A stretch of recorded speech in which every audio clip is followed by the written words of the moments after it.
दिनै जोङो बेहाय जथुमनायनि उद्देश्यआ बेनो जोङो दिनै बेवहाय बे एलेकानि मानसिया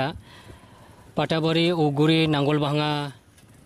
जोङो जेरै जोंबो सा खोला सानजा सोनाब दैजोंहाय बेंखनजानाय बे एरिया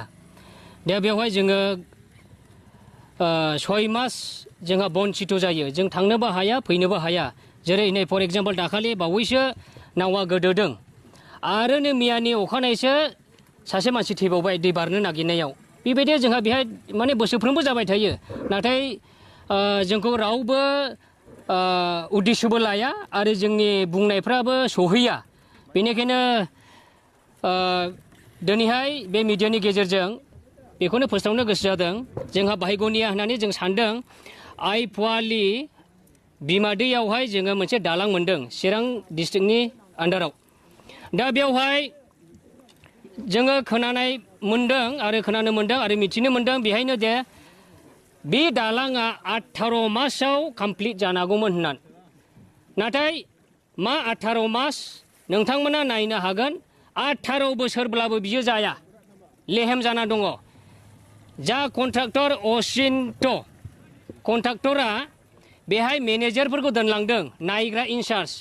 बिथांमोनाव जों सोङो बिथांमोना मा होनो लेबाराखौ मोनालै होनना बुङो आरो जेब्ला लेबारनाव जोङो सोङो लेबारा मा होनो लेबारफ्रा फायसाखौनो मोनालै होनना बुङो दिनै एसे बावै जागा नोंसोर नाहरनो हागोन बे जागायाव बियो बोसोरसेसो हब बे माबा लहानि थिखांनाया दा बेवहाय मोनसे खुन्थियावनो जुदि बोसोरसेनि बांसिन जायोब्ला बेहाय 22टा खुन्थिया दं 22 बोसोरनि बारा नांगोन नामा असिन्त कन्ट्राक्टरा बे आइ फुवालिनि दलंखौ बानायनो प्रश्न जादों जोंहा मानो होनोब्ला बे जागायाव जोंनि गोबां स्टुडेन्टफोरबो दङ बेंटलाव थाङो सोरबाया बहाबा फरायहैयो लाक्कि होननानै बुङो जोङो बे लकडाउन टाइमावहाय देग्लाय स्टुडेन्टफ्रा फरिखा लिरनो थांनो हायाखै नङाब्ला जोङो गोबां घटना जायो स्टुडेन्टफ्रा फरिखाबो लिरनो हाया जायो जोंनि थांलाय फैलायनो जागाया बिदि गाज्रिखाय दा जोंनि गेजेराव गाज्रि मोननाङा मिडियानिफ्रायबो आं मिडियानि मानसिफोरखौ आं बुङो जाथाय जायो नाथाय जोंनि गेजेराव मिडियाबो गैया जायो गाज्रि दामोन मिडियाफोर बेखौ स्रा बुंनाया मोजां जोंनि गेजेराव प्रसासननि मानसिबो गैया जायो सरकारनि मानसियाबो जोंखौ नायनो गैया जायो इभेन आनाउन्स खालामनो थाखाय थ्रु मिडियानि मानसिफ्राबो जोंनाव गैया जायो दा बेनिखायनो जोङो बिराद दुखित आरो बेखौनो खावलायदों दानि सरकारखौ प्रमद बर' सार चिफ अफ बिटिआर सारा बे असिन्त कन्ट्राक्टरनि सायाव बे आइ फुवालिनि दलंखौ लुफुंनायाव तदन्त खालामनो जेन गोख्रैनो खालामो आरो बे आइ फुवालिनि दलंआ जेन गोख्रैनो लुफुंजायो नोंथांमोना जोङो थिखादारजों जोंलाय मा रायलायनो सिगांनो आनाउन्स होखाबाय 18 मास दा 18 मासनि बारा बारलांबायना आरो बे थिखादारजोंलाय जों बोरै रायलायहैनो थिखादारा बहाय इनचार्जफोर दोनलाङो बिसोरनोथ' जोङो खोन्थायो आरो नोंथांमोना नायनो हागोन 2018-19 बेनिफ्राय बिथांमोना स्टार्ट खालामदों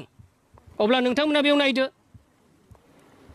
जों रिपर्ट लानानै असिन्त कन्ट्राक्टरनाव नोंथांमोना सोंहैनो हागोन आरो लेबारफोर थानांगौमोन सासेबो लेबार गैया अब्ला मा जागोन खोनादों आइ फुवालियाव दलं बानायदों नाथाय सासेबो लेबार गैया नोंथांमोना एग्जाम्पल हिसाबै बेवहाय नायनो हागोन आरो अब्ला बे दलंआ माबोरै लुफुं जानांगौ जाखो माबाफोर जाहोननि थाखाय बेफोरबायदि जादों सानो नामा नोंथांमोना कन्ट्राक्टरखौ खोनासं माबाफोर जादों जाया बिनि प्रब्लेम बेयाव जोंहा बुंनांगौ जेबो माबा लुगैया गैया जोङो कन्ट्राक्टरजों जोंहा जेबो बेवहाय बुंनांगौ खोथा गैया मा जायो मा जाया बे कन्ट्राक्टर नालाय गावनि खामानिखौ बे मावफुंनांगौ बास आङो नांगलभाङा औगुरि पाटाबारि बिसिडिसि मोनथामनि गावबुरा एस'सियेसननि जेनेरेल सेक्रेटारि आङो दानो बेखौनो लुबैदों जे जोङो थांनाय फैनाय गोबां जोंनि संसार जानायाव जोङो गोबां जोंनि अफिस बा माबा मोनसे लोमजानाय साजानाय थांनाय फैनायाव जोंहा गोबां उसुबिदा गोग्लैनानै दङ बावैसो सिगां नोंथांमोना मिथिखादों जानांगौ ससियेल मिडियायाव जोङो नुनो मोनदों जे नांगलबाङावहाय नाव गोदोनानै बेवहाय गारिबो गोमानाय जादों आरो साइकेल गोमादों। साइकेल गोमाजानाय बेक्तिफ्रा जोंनि गामिनिमोन, साबा कारेन्ट बिल हैनो थांदोंमोन बिथांमोना, नाथाय असेयावनो नावा गोदोनानै बिथांमोना सहैनो हायाखै। बिनिखायनो दिनै जिनोखि बेवहाय जोंनि आइफवालियाव मोनसे आइ बिमायावहाय जोङो मोनसे ब्रिज मोननो हादों। बे जोंनि भाग्यबान होनना जोङो सानना लादोंमोन, नाथाय बियो 18 मासाव जेनाखि जानांगौमोन बियो दिनैसिमाव जाफुंनो हायाखै। दासिमाव बियो 3 बोसोराव रानिं जागासिनो दङ। बेनिखायनो जोङो लुबैदों जे जोंनिनो मानगोनां बिटिआरनि चिफ